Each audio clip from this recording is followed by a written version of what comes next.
नमस्कार। ज्ञान तृप्ति महाविद्यालय 15A अनूपगढ़ के इस YouTube चैनल पर आपका हार्दिक स्वागत है। आज हम बात कर रहे हैं BSc सेकेंड ईयर के लिए हमारा ऑनगोइंग टॉपिक स्पेक्ट्रोस्कोपी। स्पेक्ट्रोस्कोपी में हम अल्ट्रावायलेट स्पेक्ट्रोस्कोपी के बारे में बात कर रहे हैं और अल्ट्रावायलेट स्पेक्ट्रोस्कोपी में बहुत सारे एग्जाम्पल्स और उसके आधार पर लैम्डा मैक्सिमम किस प्रकार से ज्ञात किया जाता है उसके बारे में हम लास्ट कुछ वीडियोस में बात कर चुके हैं। आज हम इसको रैप अप करेंगे यूवी स्पेक्ट्रोस्कोपी को और देखेंगे कि इसके अनुप्रयोग एप्लीकेशंस क्या क्या होते हैं और इसके अलावा इसके अंदर और कौन कौन सी महत्वपूर्ण चीज़ें होती हैं। तो सबसे पहले हम जो बात कर रहे हैं वो बात कर रहे हैं इनके बारे में। लास्ट वीडियो में मैंने ये भी बताया था कि अगर कोई धनायन होता है तो उसके लैम्डा मैक्सिमम पर क्या प्रभाव पड़ता है और अगर कोई ऋणायन होता है तो उसके लैम्डा मैक्सिमम पर क्या प्रभाव पड़ता है। तो सबसे पहले हम कुछ ऑक्सोक्रोम और एकांकी इलेक्ट्रॉन युग्म का सिस्टम देखते हैं। इस तरीके से होगा। देखिए यदि बेंजीन वलय से जुड़े ऑक्सोक्रोम का एकांकी इलेक्ट्रॉन युग्म ऐसे पी कक्षक में है जो बेंजीन वलय के पाई इलेक्ट्रॉन के समांतर हो, जैसे यहां पर नाइट्रोजन इसके समांतर हो गए, तो n पाई अंतरक्रिया प्रभावी हो जाती है। n का मतलब होता है जो एकांकी इलेक्ट्रॉन युग्म होते हैं इनको n इलेक्ट्रॉन्स कहा जाता है, ठीक है। और जो पाई बॉन्ड के इलेक्ट्रॉन्स होते हैं इनको पाई इलेक्ट्रॉन्स कहा जाता है। जो सिंगल बॉन्ड के इलेक्ट्रॉन होते हैं इनको सिग्मा इलेक्ट्रॉन्स कहा जाता है। तो n पाई अंतरक्रिया प्रभावी हो जाती है। ऐसी स्थिति में यदि अणु में ऑर्थो प्रतिस्थापी जुड़ जाए तो n पाई इलेक्ट्रॉन की पारस्परिक क्रिया में एक त्रिविम बाधा और उत्पन्न हो जाती है, जिससे यौगिक के अवशोषण बैंड में हिप्सोक्रोमिक शिफ्ट प्रदर्शित होता है और बैंड की तीव्रता कम हो जाती है। ध्यान रखिए जो बैथोक्रोमिक शिफ्ट होता है वो लैम्डा मैक्सिमम को बढ़ाता है, ठीक है। बैथोक्रोमिक शिफ्ट जिसको हम रेड शिफ्ट बोलते हैं, एक ब्लू शिफ्ट होता है जो कि उसकी लैम्डा मैक्सिमम है उसकी वैल्यू को कम करता है। तो यहाँ पर देखिए हमारे पास में ये वाला ग्रुप है, ये नाइट्रोजन है और नाइट्रोजन के ये जो इलेक्ट्रॉन्स हैं, ये वाले इलेक्ट्रॉन, ये इस पाई इलेक्ट्रॉन के साथ में यहाँ पर जो पाई बॉन्ड होगा, मान लीजिए यहाँ पर ये पाई बॉन्ड है, इसके साथ संयुग्मन में है। संयुग्मन का मतलब होता है कॉन्जुगेशन, अर्थात एक छोड़ के एक डबल बॉन्ड या एकांकी इलेक्ट्रॉन युग्म उपस्थित होना संयुग्मन में है। अब संयुग्मन में होने के कारण इनकी अंतरक्रिया जो हो जाएगी वो प्रभावी हो जाएगी और इसके लिए लैम्डा मैक्सिमम की वैल्यू कितनी आती है 251 और एप्सिलॉन मैक्सिमम की मतलब तीव्रता की वैल्यू कितनी आती है 15500। अब देखिए इसके ऊपर कुछ ज्यादा प्रभाव नहीं पड़ेगा जबकि एप्सिलॉन मैक्सिमम पर बहुत अधिक प्रभाव पड़ता है। कैसे? अब देखो हमने क्या किया, ये तो हमारे पास था इतना, तो ये तो ऑलरेडी है। हमने इसके ऑर्थो समूह पर, इसी की ऑर्थो स्थिति पर एक मैथिल ग्रुप और डाल दिया और इसके कारण इसके अंदर क्या आ जाएगी, इसके अंदर आ जाएगी त्रिविम बाधा। इसके अंदर क्या आ जाएगी, त्रिविम बाधा। और इस त्रिविम बाधा के कारण इसमें हिप्सोक्रोमिक शिफ्ट लगेगा और इसकी जो तीव्रता मतलब एप्सिलॉन मैक्सिमम है उसकी वैल्यू बहुत कम हो जाती है, ठीक है। अब ये आपको यहाँ पर एक समझने की चीज है कि अगर कोई ऑर्थो स्थिति पर कोई ऐसा ग्रुप लगा हो जो हिप्सोक्रोमिक शिफ्ट प्रदर्शित करता हो तो बैंड की तीव्रता कम हो जाएगी। तो ये हमने यहाँ पर देख लिया। उसके बाद अब बेंजीन वलय के साथ कोई असंतृप्त समूह अर्थात क्रोमोफोर जुड़ा हो, क्रोमोफोर का मतलब है जो कलर को उत्पन्न करता है और ऑक्सोक्रोम का मतलब है जो कलर को बढ़ाता है। तो बेंजीन वलय में बी बैंड का तीव्र बैथोक्रोमिक शिफ्ट होगा और क्रोमोफोर के पाई से पाई स्टार संक्रमण के कारण 200 से 250 mm के क्षेत्र में तीव्र के बैंड प्रदर्शित होती है, जिसके लिए एप्सिलॉन मैक्सिमम जो होगा ये 10,000 से ज्यादा होगा, ठीक है। मतलब अगर बैंड तीव्र होगी तो एप्सिलॉन मैक्सिमम या तीव्रता की वैल्यू बढ़ेगी और अगर बैंड लो होगी तो एप्सिलॉन मैक्सिमम या तीव्रता की वैल्यू कम होगी, ठीक है। ऐसी स्थिति में बेंजीन वलय के साथ कोई ऑक्सोक्रोम भी जुड़ा हो तो उसकी उपस्थिति के कारण उच्च तरंगदैर्ध्य की ओर मतलब बैथोक्रोमिक शिफ्ट प्रदर्शित होगा। अगर इसके साथ में ऑक्सोक्रोम और जोड़ दिया हमने तो ये शिफ्ट कहां चला जाएगा, उच्च वेवलेंथ की तरफ चला जाएगा, बैथोक्रोमिक प्रकार का शिफ्ट हो जाएगा। और ई बैंड क्रोमोफोर के के बैंड के साथ अतिव्यापन कर लेगा। ई और के में क्या हो जाएगा, अतिव्यापन।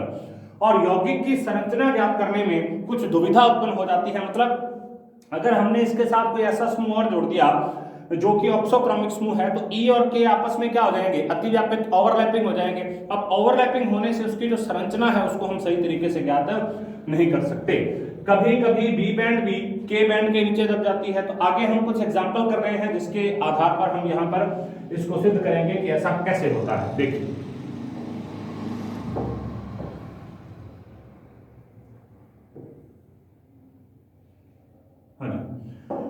कुछ क्रोमोफोर युक्त एरोमेटिक कंपाउंड है, इनके अवशोषण बैंड के बारे में बात करते हैं। बेंजीन में यहाँ पर कोई क्रोमोफोरिक नहीं है, बी बैंड ही पाया जाता है। अकेला 255 256 के आसपास लैम्डा मैक्सिमम की वैल्यू होती है और एप्सिलॉन मैक्सिमम की वैल्यू होती है 215 अल्कोहल विलायक की उपस्थिति में। नेक्स्ट है स्टाइरिन। स्टाइरिन में हमने यहाँ पर एक विनाइल समूह को जोड़ दिया है, तो ये क्या होगा, CH डबल बॉन्ड CH2, ठीक है। ये स्टाइरिन यहां पर जुड़ गया। अब स्टाइरिन जुड़ने से देखिए इसके जो के बैंड का लैम्डा मैक्सिमम है उसकी वैल्यू क्या होगी, 244। एप्सिलॉन मैक्सिमम की वैल्यू कितनी होगी, 12000। और बी बैंड का लैम्डा मैक्सिमम बढ़ गया जबकि एप्सिलॉन मैक्सिमम 450 के आसपास आ गया, ठीक है। अल्कोहल के अंदर ही ये है। अब यहां पर हम आगे बात कर रहे हैं फेनिल एसिटिलीन। ये क्रोमोफोरिक समूह होते हैं, ये सारे के सारे क्रोमोफोरिक समूह हैं, मतलब ऐसे समूह जिसके अंदर पाई बॉन्ड पाया जाए, एक्स्ट्रा इलेक्ट्रॉन्स पाए जाए, ये सारे के सारे क्रोमोफोरिक समूह होते हैं। तो इसी के बारे में हम बात करेंगे। फेनिल एसिटिलीन के बारे में जब हम देखते हैं तो फेनिल एसिटिलीन में हमने C ट्रिपल बॉन्ड CH समूह को यहाँ पर जोड़ दिया है। इसका के बैंड 236, इसका जो एप्सिलॉन मैक्सिमम वो बढ़ गया। देखिए एप्सिलॉन मैक्सिमम 12500। अब ध्यान ये रखना है के बैंड तीव्र होता है, बी बैंड तीव्र नहीं होता, ये ध्यान रखना है। के बैंड तीव्र होता है और इसकी तीव्रता बढ़ती जाती है जैसे जैसे हम कोई इस प्रकार का क्रोमोफोरिक समूह जोड़े जिसके अंदर डबल बॉन्ड और इसके अलावा जो लॉन्ग पेयर ऑफ इलेक्ट्रॉन्स है ये भी चीजें हों, तो उसकी तीव्रता धीरे धीरे बढ़ती जाएगी। बी बैंड में 280 to 450। उसके बाद है फेनिल एसिटिलीन। फेनिल एसिटिलीन में 236। देखो लैम्डा मैक्सिमम की वैल्यू थोड़ी सी कम हो गई लेकिन एप्सिलॉन मैक्सिमम की वैल्यू बढ़ गई, 12500 हो गई। बी बैंड के अंदर क्या होता है, 278 और 650 हेक्सेन विलायक की उपस्थिति में। नेक्स्ट है बेंजल्डिहाइड। बेंजल्डिहाइड के अंदर हमने CHO समूह को जोड़ रखा है। यहां पर दो प्रकार की चीजें होंगी, डबल बॉन्ड भी पाया जाएगा और एक अंकी इलेक्ट्रॉन युग्म भी पाए जाएंगे, अर्थात N भी है, पाई भी है। N से पाई स्टार संक्रमण भी हो सकता है, पाई से पाई स्टार संक्रमण भी हो सकता है, दो प्रकार की चीजें हैं, ठीक है। अब इसके लिए क्या आएगा, 240 के बैंड एप्सिलॉन मैक्सिमम की वैल्यू 13000, बी बैंड 278 और एप्सिलॉन मैक्सिमम की वैल्यू 1100 अल्कोहल की उपस्थिति में। नेक्स्ट है नाइट्रोबेंजीन। नाइट्रोबेंजीन में भी यही प्रोसेस है। नाइट्रोबेंजीन में बेंजीन है, इसके साथ में NO2 समूह लगा हुआ है। अब बेंजीन के साथ में NO2 समूह लगा है तो यहां पर भी वही प्रोसेस होगी जिसके अंदर हमने क्या किया है, लॉन्ग पेयर ऑफ इलेक्ट्रॉन्स भी पाए जा रहे हैं, इसका मतलब N इलेक्ट्रॉन्स भी यहां पर पाए जा रहे हैं, पाई इलेक्ट्रॉन तो डबल बॉन्ड के कारण उपस्थित होते ही हैं। तो यहां पर देखिए 252 और 10000 थोड़ा सा कम हुआ, 280 और 1000 हेक्सेन की उपस्थिति में। नेक्स्ट है बेंजोइक एसिड। बेंजोइक एसिड के अंदर C double bond O, OH समूह यहां पर पाया जाता है, C double bond O, OH समूह यहां पर पाया जाएगा, जिसके कारण के बैंड का जो लैम्डा मैक्सिमम है उसकी वैल्यू आती है 230 और एप्सिलॉन मैक्सिमम की वैल्यू आती है 10000, जबकि बी बैंड का जो लैम्डा मैक्सिमम उसकी वैल्यू आती है 270 और एप्सिलॉन मैक्सिमम की वैल्यू आती है 800, ठीक है। और ये किसके अंदर होगा, वाटर के अंदर, जल के अंदर। नेक्स्ट है बेंजोफिनॉल। अब बेंजो ग्रुप जो होता है ये होता है, इसके साथ में जुड़ा हुआ है, बेंजोफिनॉल बोलते हैं इसको। बेंजोफिनॉल में जो बी बैंड, यहां पर के बैंड ही पाया जाता है, बी बैंड नहीं पाया जाता। ध्यान दीजिए, बेंजीन में अल्कोहल विलायक की उपस्थिति में बी बैंड, के बैंड नहीं पाया जाता, बी बैंड पाया जाता है। ध्यान वापस दीजिए, बेंजीन में अल्कोहल विलायक की उपस्थिति में के बैंड नहीं पाया जाता, बी बैंड पाया जाता है। और बेंजोफिनॉल में अल्कोहल विलायक की उपस्थिति में जो बी बैंड है वो नहीं पाया जाता, के बैंड पाया जाता है। एक दूसरे की रिवर्स चीजें यहां पर चलती हैं। तो बेंजोफिनॉल में 252 और यहां पर देखिए इसकी जो एप्सिलॉन मैक्सिमम की वैल्यू है वो सबसे ज्यादा है। क्रोमोफेरिक समूह जोड़ने के साथ साथ अगर हम बेंजीन और बेंजोफिनोन की ही तुलना करें सिर्फ, तो हम ये देखते हैं कि क्रोमोफेरिक ग्रुप जुड़ने से एप्सिलॉन मैक्सिमम की वैल्यू तीव्र होती है, बढ़ती है। ठीक है, कुछ यौगिकों में क्रोमोफोर के एन से पाई स्टार संक्रमण के कारण दुर्बल आर बैंड भी प्रदर्शित होते हैं। उदाहरण के लिए, अब इनमें तो हमने दो ही प्रकार की चीजें देखी है, एक तो के बैंड देखा, एक बी बैंड देखा, लेकिन कुछ यौगिकों में आर बैंड भी होते हैं और आर बैंड जो होते हैं वीक टाइप के होते हैं। जैसे बेंजाइल्डिहाइड है, लैम्डा मैक्सिमम 328 पर एप्सिलॉन मैक्सिमम 20 आएगा। एसिटोफिनॉन है, लैम्डा मैक्सिमम 319 पर एप्सिलॉन मैक्सिमम 50 आएगा। बेंजोफिनॉन है, लैम्डा मैक्सिमम 330 पर एप्सिलॉन मैक्सिमम 180 आएगा। और नाइट्रोबेंजीन है, लैम्डा मैक्सिमम 330 पर एप्सिलॉन मैक्सिमम 125 आएगा। ये सारे के सारे कौन से बैंड होते हैं? ये सारे के सारे होते हैं आर बैंड। तो तीन प्रकार के बैंड हैं, एक के बैंड जो तीव्र होता है, एक बी बैंड जो दुर्बल होता है, एक आर बैंड। आर बैंड सभी में नहीं होता। के बैंड जो है ये बेंजीन में पाया जाता है, बी बैंड नहीं पाया जाता अल्कोहल विलायक में। और जो बी बैंड होता है, ये जो के बैंड होता है, ये बेंजीन में नहीं पाया जाता, बेंजीन में नहीं पाया जाता, बी बैंड पाया जाता है, बेंजीन से भी बी बैंड पाया जाता है। जबकि बेंजोफिनॉन में बी बैंड नहीं पाया जाता, के बैंड पाया जाता है अल्कोहल विलायक की उपस्थिति में। नेक्स्ट हम बात करते हैं कि कोई अगर एरोमेटिक वलय वगैरह हो तो उसके अंदर किस प्रकार का सिद्धांत लागू होता है।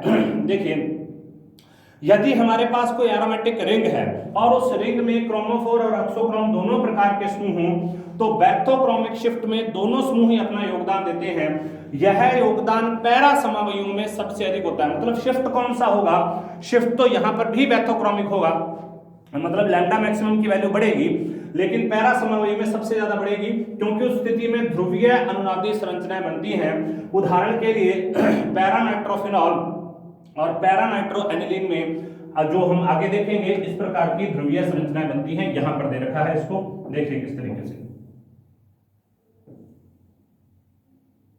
देखिए इन्हीं की वजह से बैक्टोक्रोमिक शिफ्ट होगा। बैक्टोक्रोमिक शिफ्ट का मतलब होता है वैल्यू का बढ़ जाना। देखो, पैरानाइट्रोफिनॉल की अनुनादी संरचनाएं और पैरानाइट्रोएनिलीन की अनुनादी संरचनाएं। पैरानाइट्रोफिनॉल में देखो ये फिनॉल है, लेकिन इसकी पैरा पोजीशन पर नाइट्रो समूह लगा हुआ है, तो इसको पैरानाइट्रोफिनॉल कहेंगे। और ये एनिलीन है और इसकी पैरा पोजीशन पर नाइट्रो समूह लगा हुआ है, तो इसको क्या बोलेंगे? पैरानाइट्रोएनिलीन। तो सबसे पहले पैरानाइट्रोफिनॉल के बारे में बात करते हैं। अब अनुनादी संरचनाओं के कारण ही इनका जो बैक्टोक्रोमिक शिफ्ट है वो प्रदर्शित होता है। और अनुनादी संरचना इसमें किस प्रकार से पाई जाती है, रेजोनेटिंग स्ट्रक्चर किस प्रकार से पाई जाती है? सबसे पहले ये यहां पर जाएगा, मतलब बेंजीन रिंग से इलेक्ट्रॉन कौन खींच रहा है? सबसे पहले यहां से प्रोसेस स्टार्ट होता है। ये वाला जो डबल बॉन्ड है, ऑक्सीजन इसको खींचेगा। ऑक्सीजन के खींचने से नाइट्रो जो समूह होता है, नाइट्रो समूह का माइनस आई इफेक्ट होता है। माइनस आई इफेक्ट होने के कारण ये बेंजीन रिंग से इलेक्ट्रॉन को खींचता है। तो ये वाले इलेक्ट्रॉन यहां गए, यहां से इलेक्ट्रॉन यहां पर आ गए, इस बेंजीन रिंग पर इलेक्ट्रॉन की कमी, तो ये वाला इलेक्ट्रॉन यहां पर आएगा। ठीक है, अब जब ये इलेक्ट्रॉन यहां पर आएगा तो इसको संतुलित करने के लिए ऑक्सीजन के जो एकांकी इलेक्ट्रॉन युग्म है वो आगे की तरफ आएंगे। ठीक है, तो अब ये हो गया इतना प्रोसेस। अब इससे होगा क्या? देखो, इसके ऊपर कौन सा चार्ज आ जाएगा? नेगेटिव। यहां पर कौन सा बॉन्ड आ जाएगा? Double bond. पॉजिटिव का पॉजिटिव रहेगा। पॉजिटिव यहां पर इसलिए है क्योंकि इसकी संयोजकता 3 ही होती है, हमने यहां पर 4 कर रखी है, तो इस वजह से पॉजिटिव है। यहां पर भी 4 ही थे। अब आगे ये वाला बॉन्ड है, ये बॉन्ड आगे चला गया, ये बॉन्ड यहां पर आ गया, तो ऊपर नीचे डबल बॉन्ड। और यहां पर क्योंकि इसने इलेक्ट्रॉन भेज दिए और ये वाले इलेक्ट्रॉन गए हैं, इसके ऊपर positive charge, double bond OH। तो अनुनादी संरचनाएं पैरानाइट्रोफिनॉल की इस प्रकार की होती हैं। पैरानाइट्रोएनिलीन में भी सेम टू सेम यही इफेक्ट पाया जाता है। दोनों में एक जैसा इफेक्ट पाया जाएगा। देखो कैसे। अब ये पैरा पोजीशन के बारे में हम बात कर रहे हैं। जब हम बात करेंगे मेटा और ऑर्थो में तब वो अलग तरीके से होगा। हम यहाँ पर एक बार पैरा पोजीशन के बारे में बात कर रहे हैं। पैरा पोजीशन में यहाँ पर देखिए, यहाँ पर भी सेम प्रोसेस है। यहाँ से इलेक्ट्रॉन यहाँ गए, यहाँ से इलेक्ट्रॉन यहाँ गए, ये वाला इलेक्ट्रॉन यहाँ, ये यहाँ, negative negative, double bond double bond double bond double bond, NH2 positive, ये रहा। ठीक है, मतलब सब दोनों में जो नाइट्रो समूह है वो अपने इलेक्ट्रॉन को खींच रहा है, और एक में तो हाइड्रोक्सिल समूह अपने इलेक्ट्रॉन को बेंजीन रिंग को दे रहा है, और दूसरे में अमीनो समूह अपने इलेक्ट्रॉन को बेंजीन रिंग को दे रहा है। तो दोनों अनुनादी संरचनाओं को आप थोड़ा ध्यान से देख लीजिए और इनको नोट डाउन भी कर लीजिए किस प्रकार से संरचनाएं पाई जाती हैं। उसके बाद में देखिए, अब देखो क्योंकि पैरा पोजीशन पर अनुनादी संरचनाएं होती हैं और अनुनादी संरचनाओं की वजह से इनका स्थायित्व भी बढ़ जाता है। अतः ऑर्थो और मेटा समावयवों की तुलना में पैरा समावयवों के लैम्डा मैक्सिमम के मान उच्चतम होते हैं। साथ ही इनमें बी बैंड भी क्या हो जाता है, खत्म, क्योंकि एरोमेटिक तंत्र वाली कोई कहानी नहीं रही। एरोमेटिक तंत्र जो होता है उसका एक अभिलाक्षणिक बैंड होता है जिसको हम बी बैंड कहते हैं। इसको आप एक तरीके से याद रख सकते हैं कि एरोमेटिक तंत्र का सबसे बेस्ट एग्जांपल क्या है, बेंजीन। बेंजीन बी से, और इसका एक बैंड होता है वो भी किससे होता है, बी से, जिसको हम बी बैंड कहते हैं। ठीक है, तो अगर इसमें इस प्रकार के कोई समावयव लगे रहे, पैरा पोजीशन पर लगे रहे, तो वहां पर बी बैंड खत्म हो जाएगा। ऑर्थो प्रतिस्थापियों में ये त्रिविम बाधा होती है। देखो यहां पर ये ऑर्थो है, त्रिविम बाधा का इस प्रकार का प्रभाव नहीं दर्शाया जा सकता। इस वजह से ऑर्थो और मेटा प्रतिस्थापियों में इस प्रकार के प्रभाव नहीं पाए जाते। ऑर्थो प्रतिस्थापी में यहां से इलेक्ट्रॉन यहां पर है, यहां से इलेक्ट्रॉन यहां पर है, यहां से इलेक्ट्रॉन यहां पर है, तो ये वैसे के वैसे ही पड़े हुए हैं। तो इस वजह से यहां पर अनुनाद संभव होता है, लेकिन ये उतना ज्यादा स्थायी नहीं होता। जबकि जब हम बात करते हैं मेटा पोजीशन पे, तो मेटा पर तो इलेक्ट्रॉन ही नहीं आते। ये वाले इलेक्ट्रॉन यहां पर आएंगे, ये वाले इलेक्ट्रॉन यहां पर आएंगे, इधर नहीं जाएंगे, तो ये वाले इलेक्ट्रॉन अंदर चले जाएंगे। जब यहां पर इलेक्ट्रॉन जा ही नहीं रहे, तो इसका मतलब जो नाइट्रो समूह है ये अनुनाद में भाग ही नहीं ले रहा, और जब ये अनुनाद में भाग नहीं लेगा तो यहाँ पर अनुनाद ही नहीं होगा, और जब यहाँ पर अनुनाद नहीं होगा तब यहाँ पर इस प्रकार का कोई भी शिफ्ट प्रदर्शित नहीं होगा। अब हम इसके एग्जांपल्स के बारे में बात करते हैं कि क्या क्या होता है, किस तरीके से प्रभाव पड़ता है क्रोमोफोर और ऑक्सोक्रोम समूह का इनके ऊपर। देखिए सबसे पहले ऑर्थो नाइट्रोफिनॉल है। अब यहाँ पर हम ऑर्थो और पैरा इन दोनों की तुलना करेंगे, ऑर्थो और पैरा की। ऑर्थो नाइट्रोफिनॉल में के बैंड जो है वो होता है 279 लैम्डा मैक्सिमम, और एप्सिलॉन मैक्सिमम होता है 6600, और बी बैंड जो होता है ये होता है 351, और एप्सिलॉन मैक्सिमम होता है 3200।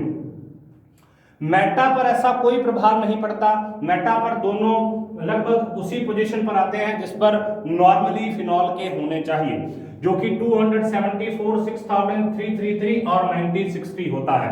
अब देखिए सबसे ज्यादा प्रभाव कहां पर पड़ेगा, सबसे ज्यादा प्रभाव पड़ेगा पैरानाइट्रोफिनॉल पर।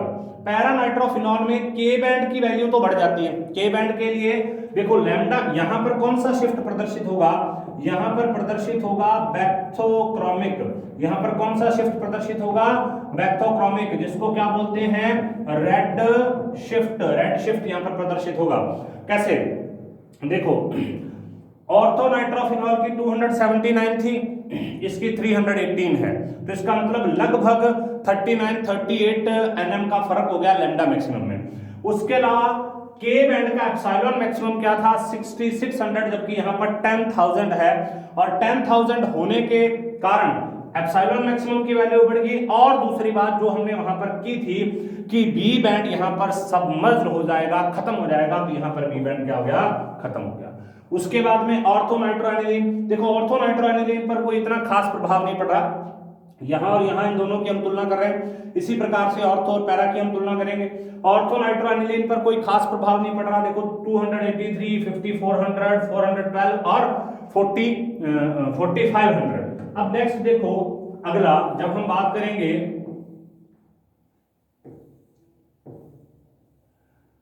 पैरा और मेटा के बारे में, तो देखो मेटा के अंदर भी कुछ नहीं है। 279 से 280, 480, 4800, 350 और 1450 आएगा। लेकिन जब हम पैरा के बारे में बात करते हैं, पैरा में बहुत अधिक प्रभाव पड़ता है। पैरा में यहां पर जब हम बात करेंगे एक नॉर्मल एनिलीन में, तो नॉर्मल एनिलीन में इसकी वैल्यू थी 5400 और 283। मतलब नॉर्मल जो प्रकार की एनिलीन थी जिसके अंदर क्या था, जिसके अंदर था ऑर्थो नाइट्रोएनिलीन। ऑर्थो नाइट्रोएनिलीन के लिए जो इसकी वैल्यू थी 283 और 5400 थी, 283 और 5400 थी। ये वैल्यू किसकी थी, ये वैल्यू थी लैम्डा मैक्सिमम की, और ये वैल्यू किसकी थी, एप्सिलॉन मैक्सिमम की। जबकि जब हम देखते हैं आगे, यहां पर मैं लिख देता हूं ऑर्थो के लिए, ऑर्थो के लिए वैल्यू कितनी होती है 283, और दूसरी वैल्यू होती है 5400, और बी बैंड भी होता है उसके अंदर। लेकिन जब हम बात करेंगे पैरानाइट्रोएनिलीन के लिए, तो पैरानाइट्रोएनिलीन में वही प्रोसेस जो ऑर्थो नाइट्रोफिनॉल के अंदर हुआ था, वही प्रोसेस यहां पर होता है, और पैरानाइट्रोएनिलीन के अंदर वैल्यू बढ़ जाती है मतलब लगभग 100 वैल्यू बढ़ गई। प्रबल प्रकार का बैथोक्रोमिक शिफ्ट प्रदर्शित होता है, जिसको हम रेड शिफ्ट कहते हैं। प्रबल प्रकार का, बहुत intense type of bathochromic shift appear here, जिससे क्या हो जाएगा 381 हो गई 283 से, मतलब लगभग 100 nm बढ़ गया। और ये लगभग इसका क्या हो गया डबल, 5400 से कितना हो गया 13500, लगभग डबल हो गया और ये सबमर्ज्ड हो गया, मतलब बी बैंड यहां पर खत्म हो जाता है।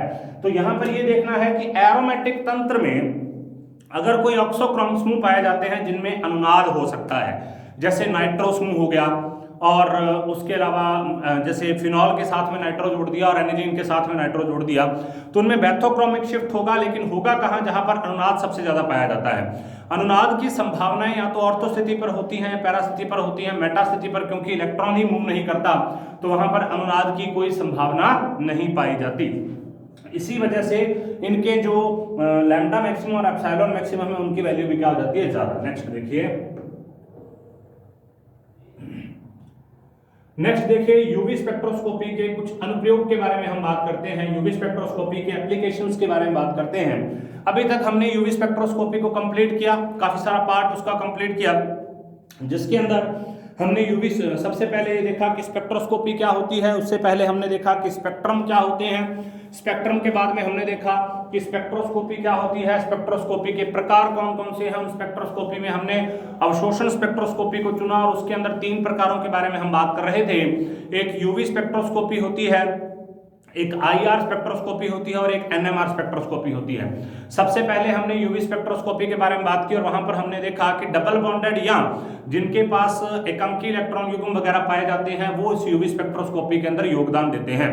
और उसके बाद हमने बहुत सारे एग्जाम्पल्स किए थे, वुडवर्ड फिजर का रूल किया, जिसके आधार पर हम किसी यौगिक के लिए लैम्डा मैक्सिमम की वैल्यू को ज्ञात कर सकते हैं।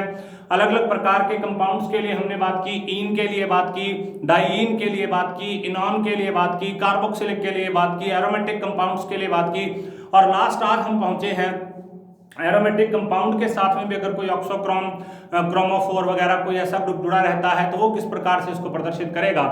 अब हम बात करेंगे यूवी स्पेक्ट्रोस्कोपी के अनुप्रयोग के बारे में, और ये यूवी का लास्ट टॉपिक है।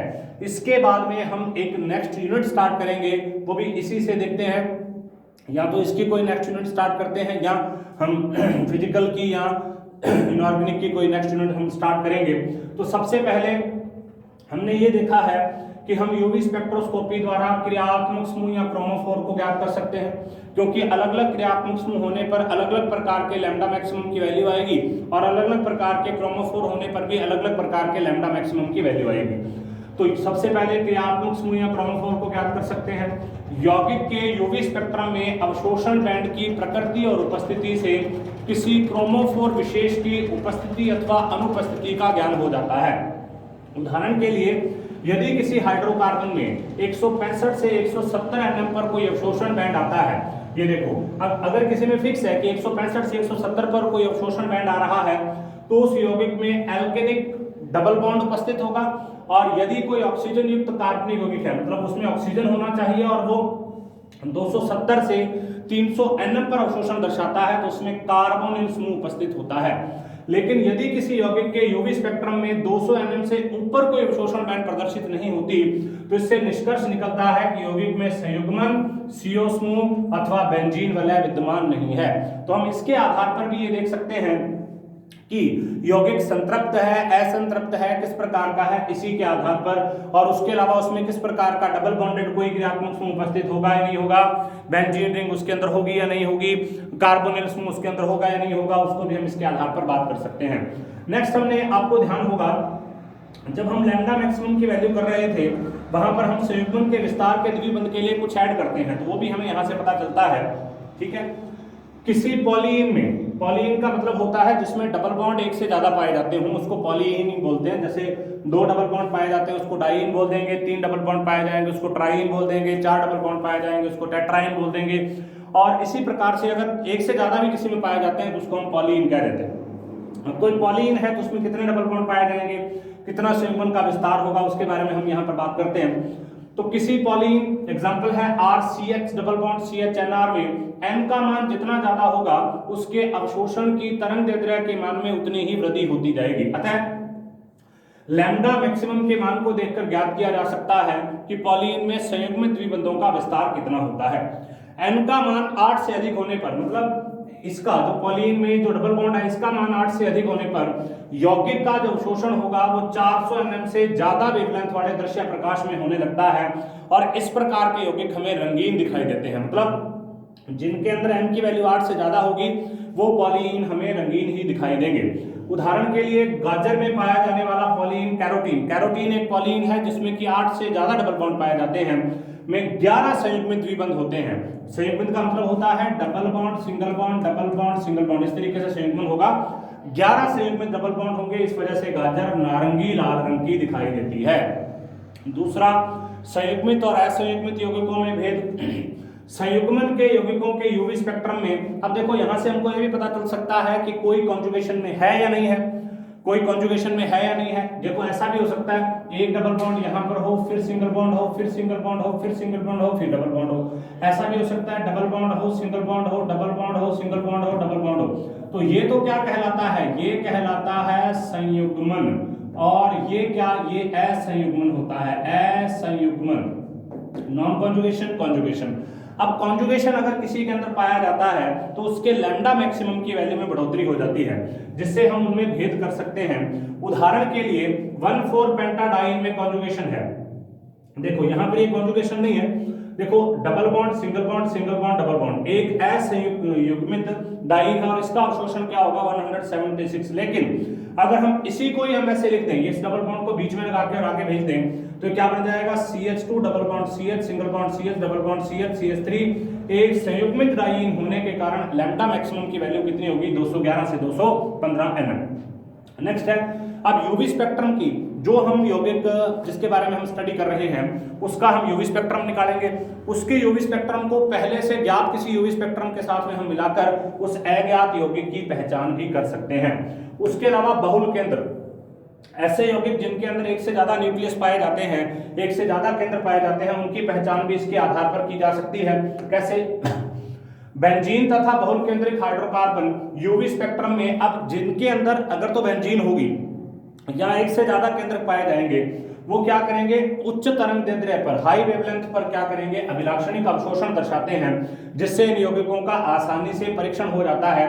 और इनकी वलय में अगर कोई, और इसके साथ में अगर कोई प्रतिस्थापी और जुड़ा रहे तो उससे बैथोक्रोमिक शिफ्ट और होगी, अर्थात जो लैम्डा मैक्सिमम उसकी वैल्यू बढ़ जाएगी। सिक्स्थ जो है विटामिन ए और के की संरचना ज्ञात करना। अब के यूवी स्पेक्ट्रम की सहायता से ही विटामिन ए तथा के की संरचना को आसानी से ज्ञात किया गया। विटामिन A1 A2 में संयुग्मित पॉलीन प्रकार का तंत्र होता है। नेक्स्ट आगे हम बात करते हैं, और इसके अलावा हम यहाँ पर क्या कर सकते हैं उसको देखिए। जैसे यहाँ पर आपके सामने स्ट्रक्चर दे रखी है, सबसे पहले स्ट्रक्चर दे रखी है विटामिन A1 की। A1 में देखो पॉलीन होता है डबल बॉन्ड, फिर डबल बॉन्ड, फिर डबल बॉन्ड, फिर डबल बॉन्ड, फिर डबल बॉन्ड, 1 2 3 4 5 इसमें डबल बॉन्ड है, इस वजह से इसको पॉलीन कह दिया। इसके लिए लैम्डा मैक्सिमम की वैल्यू आई 325। अब देखो इन दोनों में फर्क क्या है।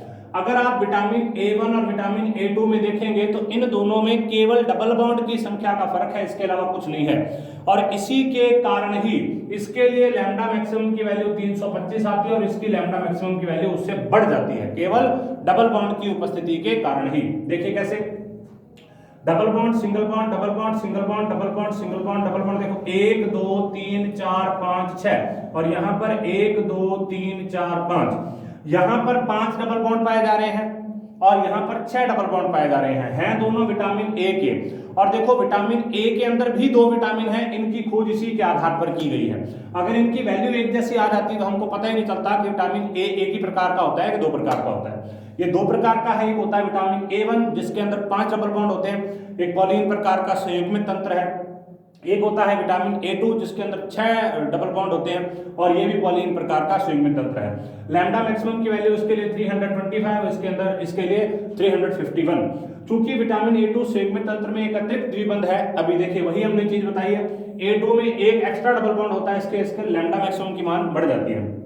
इसी प्रकार विटामिन K2 और K3, K1 और K2 में 2,3 डाइमेथिल नेप्थाक्विनोन नाभिक होता है जिसका अवशोषण उच्चतम 243, 249, 260, 269 और 330 nm पर होता है।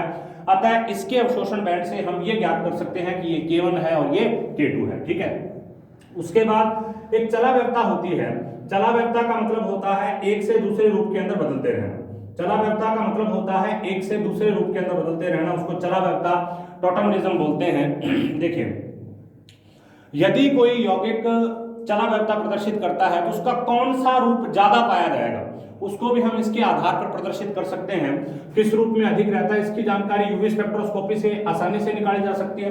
उदाहरण के लिए हमारे पास 2-हाइड्रोक्सीपिरिडिन के दो प्रकार के रूप होते हैं। एक तो होता है 2-हाइड्रोक्सीपिरिडिन, एक होता है पिरिडोन 2, जिसमें ये वाला इसके अंदर बदलता है, ये वाला इसके अंदर, डबल बॉन्ड यहां पर आएगा, हाइड्रोजन इस तरफ जाएगा। अब इनमें से कौन सा रूप हमें ज्यादा समय तक पाया जाएगा उसकी जानकारी हम यहां से प्राप्त कर सकते हैं। इनका जब यूवी स्पेक्ट्रम देखा गया तो उससे यह ज्ञात हुआ कि जो पिरिडोन 2 है वो ज्यादा मात्रा में पाया जाता है और ये कीटोनिक रूप है। देखो ये क्या है, ये इसको बोलते हैं कीटोनिक।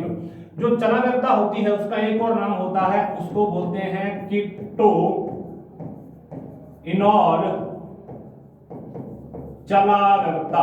मतलब एक रूप जो ऑल है वो कीटोन के अंदर बदलेगा और कीटोन किसके अंदर बदलेगा, ऑल के अंदर बदलेगा। कैसे, देखो ये ऑल है OH, ये किसके अंदर बदल गया, कीटोन के अंदर, और ये O वापस किसके अंदर बदल गया, इनॉल के अंदर। इसको कीटो इनॉल चलाव्यवस्था भी बोलते हैं।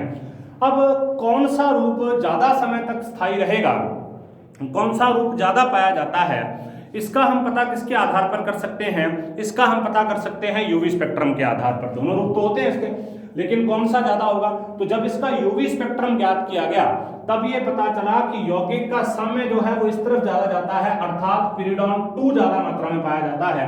क्योंकि जब इसका यूवी स्पेक्ट्रम ज्ञात किया गया तब जो उसकी वैल्यू आई वो किसके बराबर आई, अल्फा बीटा असंतृप्त कीटोन के, ठीक है। देखो ये असंतृप्त है, डबल बॉन्ड लगे हुए हैं, कीटोन है, अल्फा बीटा असंतृप्त कीटोन के बराबर इसकी वैल्यू है, इस वजह से इसका कीटोनिक ग्रुप ज्यादा प्रायिक होता है। इसके बारे में हमें पता चला।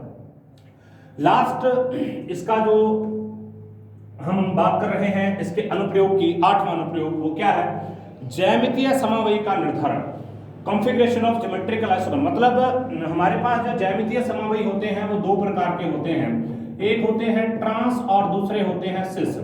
ट्रांस को समपक्ष कहते हैं और सिस, जो ट्रांस होता है इसको विपक्ष कहते हैं और सिस को समपक्ष कहते हैं। सिस में दोनों समूह जब एक तरफ हों उसको सिस कहेंगे, और जब दोनों समूह आमने सामने, एक जैसे समूह आमने सामने होंगे उसको हम क्या कहेंगे, ट्रांस कहेंगे। इसको भी हम यूवी स्पेक्ट्रम की सहायता से पता कर सकते हैं। कैसे, किसी यौगिक के दो समवायियों में से, दो ज्यामितीय समवायियों से किसी निश्चित पदार्थ का विन्यास सिस है या ट्रांस, यह उसके यूवी स्पेक्ट्रम से ज्ञात किया जा सकता है।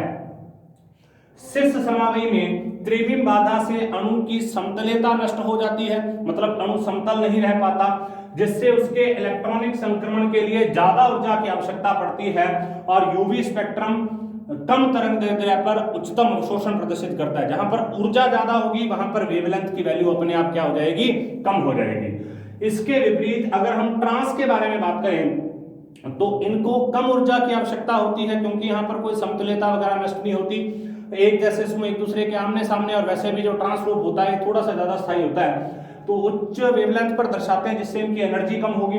अब इसके आधार पर हम बात कर सकते हैं दो कंपाउंड्स के बारे में। देखो सिस स्टिल्बिन और ट्रांस स्टिल्बिन। सिस स्टिल्बिन में लैम्डा मैक्सिमम की एक वैल्यू, सिस का मतलब है ये दोनों समूह एक जैसे एक तरफ, दोनों हाइड्रोजन एक जैसे एक तरफ। ट्रांस का मतलब है दोनों रिंग एक दूसरे के आमने सामने और दोनों हाइड्रोजन एक दूसरे के आमने सामने, ठीक है। अब जब मैं इसको यहां से काटूंगा, यहां से काटूं, समतलीय प्रकार की संरचना होगी। सिस स्टिल्बिन में लैम्डा मैक्सिमम 222 nm पर, एप्सिलॉन मैक्सिमम होता है 25,000, और लैम्डा मैक्सिमम 283 पर, एप्सिलॉन मैक्सिमम होता है 12,300। जबकि इसके बराबर ही इसमें यहां पर तो देखो लैम्डा मैक्सिमम की वैल्यू कम है, जबकि यहां पर लैम्डा मैक्सिमम की वैल्यू ज्यादा है, जबकि दोनों एक जैसे समूह हैं। अगर आप पहले की तुलना करें तो इसका 222 पर आएगा, इसका 229 पर आएगा। दूसरे की तुलना करें तो इसका 283 पर आएगा, इसका 295 पर आएगा। इसके तो 2 ही बैंड आते हैं, क्योंकि इसको कम ऊर्जा की, इसको ज्यादा ऊर्जा की आवश्यकता होती है, तो लैम्डा यहां तक ही खत्म हो जाता है इसका। उसके बाद में जब हम बात करेंगे ट्रांस स्टिल्बेन के 4 बैंड आते हैं, क्योंकि इसको एनर्जी की कम आवश्यकता होती है, इस वजह से ये 4 जगह पर संक्रमण प्रदर्शित कर सकता है, जबकि ये 2 जगह पर संक्रमण प्रदर्शित करता है। इस आधार पर हम ये बता सकते हैं कि उस ज्यामितीय समवायी का ये ट्रांस रूप है या सिस रूप है। अर्थात अगर हमें 4 बैंड प्राप्त हुए, मान लीजिए आपको इसका यूवी स्पेक्ट्रम इस तरीके से प्राप्त होता है 1, 2, 3 और 4, तो इसका मतलब तो ये कौन सा है, ट्रांस रूप है। और अगर इसके 1 और 2 ही प्राप्त होते हैं तो इसका मतलब ये कौन सा रूप है, सिस रूप है। ठीक है, इसके आधार पर हम यूवी स्पेक्ट्रम के द्वारा किसी ज्यामितीय समवायी की आकृति का निर्धारण भी कर सकते हैं कि किस प्रकार का ज्यामितीय समवायी वो है, और अगर वो ज्यामितीय समवायी है तो ज्यामितीय समवायी में कौन सा समवायी जो है वो ज्यादा स्टेबल होगा। तो इस प्रकार से यूवी स्पेक्ट्रम में हम कई प्रकार की चीजों का अध्ययन कर सकते हैं। कार्बनिक यौगिक में क्रोमोफोर समूह किस प्रकार से पाया जाएगा, क्रियात्मक समूह किस प्रकार से पाया जाएगा, संयुग्मन होगा या नहीं होगा, कितना संयुग्मन होगा, पॉलीन प्रकार का कोई कंपाउंड है या नहीं है, उसके बारे में बात कर सकते हैं। किसी में केंद्रकों की संख्या 1 से ज्यादा है या नहीं है, उसके बारे में हम बात कर सकते हैं। हम ये भी बात कर सकते हैं कि जैसे विटामिन ए और विटामिन के की संरचना तो यूवी स्पेक्ट्रम के आधार पर ही पता चली है। इसके अलावा हम ये भी बता सकते हैं कि किसी में टॉटोमेरिज्म पाई जाएगी कि नहीं पाई जाएगी, और टॉटोमेरिज्म में भी इनॉल रूप ज्यादा स्थायी रहेगा या कीटोन रूप ज्यादा स्थायी रहेगा, ये भी हम उसके यूवी स्पेक्ट्रम के डेटा से ज्ञात कर सकते हैं। इसके अलावा किसी भी अज्ञात प्रकार के यौगिक, कोई भी अज्ञात यौगिक हमारे पास हो, उसके आंकड़ों को हम पहले से ज्ञात यौगिक के आंकड़ों के साथ मैच करके देखते हैं। अगर उन दोनों के आंकड़े एकदम एग्जैक्टली मिलते हैं तो इसका मतलब वो दोनों एक ही कंपाउंड हैं, या अगर उसके आसपास होते हैं तो हमको थोड़ा आइडिया हो जाता है कि इसके अंदर ये समूह पाए हो सकते हैं। इसके अलावा हम यूवी स्पेक्ट्रम से संयुग्मन के बारे में जानकारी प्राप्त कर सकते हैं, बेंजीन रिंग के बारे में जानकारी प्राप्त कर सकते हैं, कार्बोनिल समूह के बारे में जानकारी प्राप्त कर सकते हैं, डबल बॉन्ड के बारे में जानकारी प्राप्त कर सकते हैं। और इसके अलावा हम ज्यामितीय समवायी जो हमारे पास उपलब्ध हैं उसमें से, जैसे ज्यामितीय समवायी 2 प्रकार के होते हैं, एक होता है समपक्ष, एक होता है विपक्ष। तो समपक्ष होगा या विपक्ष होगा उसके आधार पर पता कर सकते हैं। इसमें आपको एक चीज ध्यान रखनी है, समपक्ष के लिए लैम्डा मैक्सिमम की वैल्यू ज्यादा आएगी और विपक्ष के लिए लैम्डा मैक्सिमम की वैल्यू कम आएगी। तो आज हमने यूवी स्पेक्ट्रम को कंप्लीट किया बीएससी सेकंड ईयर के लिए। अब हम बीएससी सेकंड ईयर के लिए किसी नई यूनिट के बारे में बात करेंगे। तब तक आप आईआर जो स्पेक्ट्रोस्कोपी है उसको पढ़ते रहें। अगर उसमें कोई प्रॉब्लम आती है तो आप मुझसे संपर्क कर सकते हैं। मैं इसके बाद कोई नेक्स्ट यूनिट स्टार्ट करूंगा, होपफुली इनऑर्गेनिक केमिस्ट्री की कोई नेक्स्ट यूनिट हम स्टार्ट करते हैं, या ऑर्गेनिक केमिस्ट्री की ही कुछ नेक्स्ट यूनिट जो है हम उसको स्टार्ट करेंगे। तब तक आप इस वीडियो को देखते रहें। अगर कोई भी आपको प्रॉब्लम आती है तो आप कमेंट सेक्शन में कमेंट कर सकते हैं या मुझसे संपर्क कर सकते हैं। धन्यवाद।